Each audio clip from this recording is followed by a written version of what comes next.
Lisa was an unusual soul. She loved hiking, jogging, walking her dog through the vast expanses of the Yellowstone National Forest. At 5'8", she was nimble and quick and had a heart for animals. All the more reason as to why it was such a shame when the grizzly bear tore her little dog to shreds and then turned to her. What's up, guys? Iceman here. So this story is a very tragic one, as I myself have a heart for animals, especially dogs. But before I get into it, I'd like to thank you all for your support on this channel. And if you will, like the video, subscribe to the page, and paw that bell so you're notified next time I post a video. And blessings to my channel members and patrons. Links in the description below. So let's get into this chilling tale. Fairy Falls Trail is a popular hiking trail located in Yellowstone National Park. It's known for its beautiful scenery, including the stunning Fairy Falls waterfall, which cascades down a cliff face into a lush pool below. The trail is relatively easy, making it suitable for hikers of all skill levels, and it's particularly popular during the summer months, when visitors can enjoy the beauty of the waterfall and surrounding wilderness. Additionally, the trail offers opportunities for wildlife viewing, with a chance to spot various species of birds, small mammals, and perhaps even larger animals like elk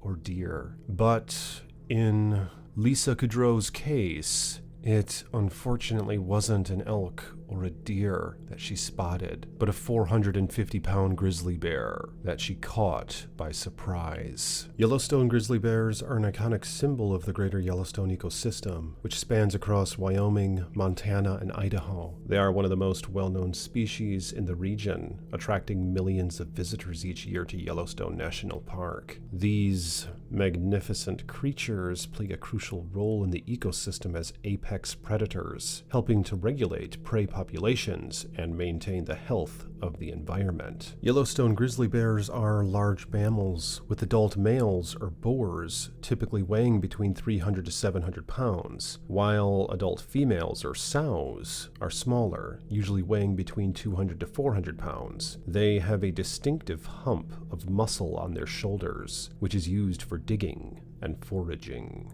Lisa was a veterinarian and a beautiful soul indeed. She enjoyed taking photos of various landscapes and mountainous ranges, as well as watercolor painting and dressing her apartment up as if it were an art museum. She had pictures and portraits of animals hanging all over the walls in her apartment. She was a single lady, but at 29 years old, she felt as though she still had her whole life ahead of her. She dated various men throughout the past decade, but never quite found one that fit her niche. Her place of escapism was the Yellowstone National Forest, as the clinic she worked for was located in a town nearby. Lisa would spend full days scouring the trails with her small but intimidating Jack Russell Terrier, and throughout the few years she would do this, she only had a few encounters with wild animals. One was with a mountain lion. Her dog yipped and barked at it, only 10 feet away from the formidable creature. The cat hissed and swatted, but never ended up charging the woman or the dog. Lisa managed to call her dog back to her as it backed up, and she picked the dog up in time, and the mountain lion decided to evacuate the scene. However, the situation with the grizzly bear was far different. That day,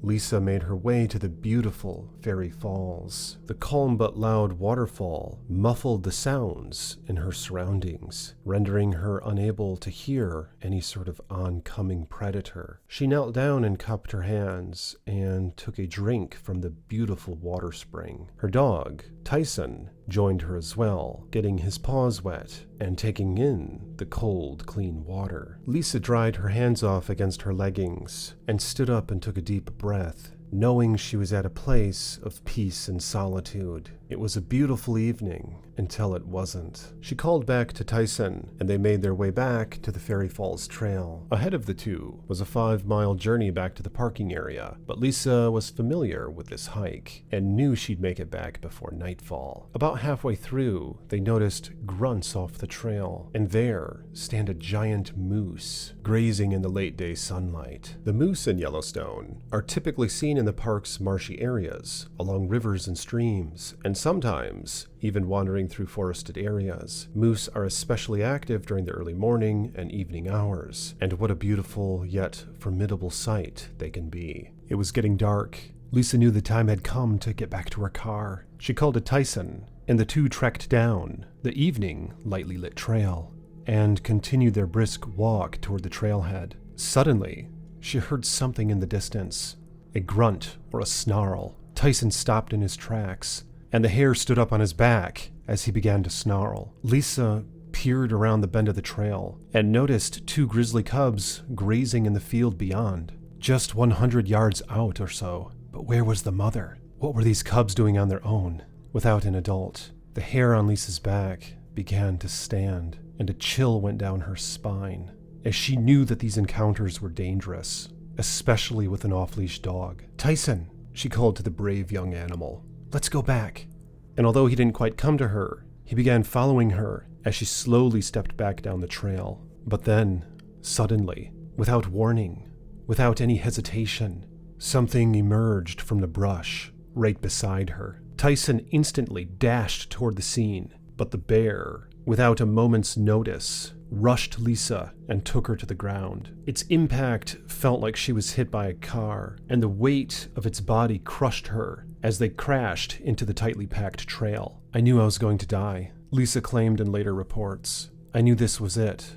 The strength of these animals is overwhelming." Lisa could see the silhouette of the animal towering over her as it sank its teeth into her shoulder. She could feel the bone on bone, the white and yellow fangs, splitting her shoulder blade and cracking the bone in several different ways. "All I could do was let go and just hope for a swift death," Lisa said later. The bear began thrashing her back and forth.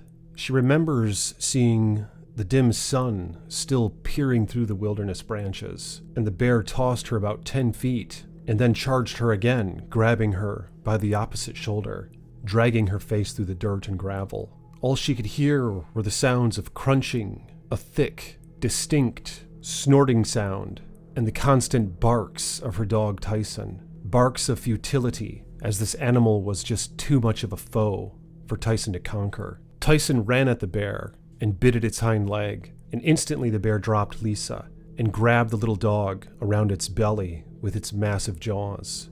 It didn't clamp down to the point of killing it. It rather hurled it to the side, like it was a mere nuisance. The dog yipped and screeched as its body slammed into the ground, and then the bear turned back to Lisa. "I thought to myself, I have to play dead. I knew I was going to die, but I have to play dead anyway." So in that moment, Lisa closed her eyes and just let her body loose. The bear came up and grabbed her by her thigh this time, sinking its teeth into her flesh, thrashing her back and forth, side to side, and ragdolled her body like it was weightless. Her bloodied, mangled body scraped against the dirt. Blood and the sounds of bones cracking filled the environment around her, and suddenly the bear stopped. It set the woman down and heavily began to breathe, as if it were exhausted from the attack. Tyson was nearly incapacitated. The dog could barely move, and the bear slowly started backing away from the scene, saliva dripping from its massive jaws. It was like something from a horror film, only in this instance, it was as if the killer had enough, as long as the victim did as well. And the bear slowly started backing up, swaying its massive skull from side to side, as if it were looking for further threats. Lisa didn't dare move. Her body lay there in desolation and hopelessness, but she could still peer through her bloodied eye and see the massive bear get smaller and smaller in the distance as it backed off, still facing her, but heading in the direction of its cubs. There's a certain look that grizzly bears give you when they peer in your direction. It's unlike any other animal in the wild and any other type of bear. Grizzly bears look at you as though you're just a tree or a limb, just some sort of non-threatening existence. But when you look them back, you can almost tell that something's churning. You can almost tell that it'll do whatever it takes, if necessary, and it will have no fear or hesitation in doing it. That was the look that this bear gave Lisa. She laid there, body broken, unable to move her right arm, and her left dripping with blood, with torn flesh. The bear seemed to vanish back into the brush. Lisa could hear Tyson whimpering, but she dared say nothing. It was like a scene from a horror film, something of nightmares. But was the bear going to return? Lisa thought to herself how on several different occasions in bear attack stories that she's read or seen on the news, that the mother sows would often come back if there were any subtle movement or sound from the scene. She'd return and maul the victim even more, or finish them off. So Lisa remained hesitant to just be still in the silence, as hard as it was. She had to listen to her dog struggling and not say anything back. But she knew that it was for their preservation, for the both of them. So she waited and waited as night grew on. 10 minutes went by, and it felt like hours. The whimpering of Tyson began to fade, while Lisa's concerns for herself and her beloved dog increased. And for the first time, she moved. She slowly pulled her right arm from under her back, and it was mangled, but still to some extent usable. Lisa was lying on her back, with her legs curled up, and she managed to reach into her leggings pocket and pull out her cell phone that was wedged in it. She struggled to bring her phone up near her face, shaking in horror and fear, and she looked around to see if there were any sign of the bear. But to her understanding, enough time has passed to where it likely exited the scene. She dialed 911 and waited in anticipation for the operator to answer. But then, out of nowhere, she heard a rustling in the brush. She dropped her phone as it was still ringing and lied there perfectly still. And then, in an instant, she noticed 3 bears emerge from the brush. The elegant,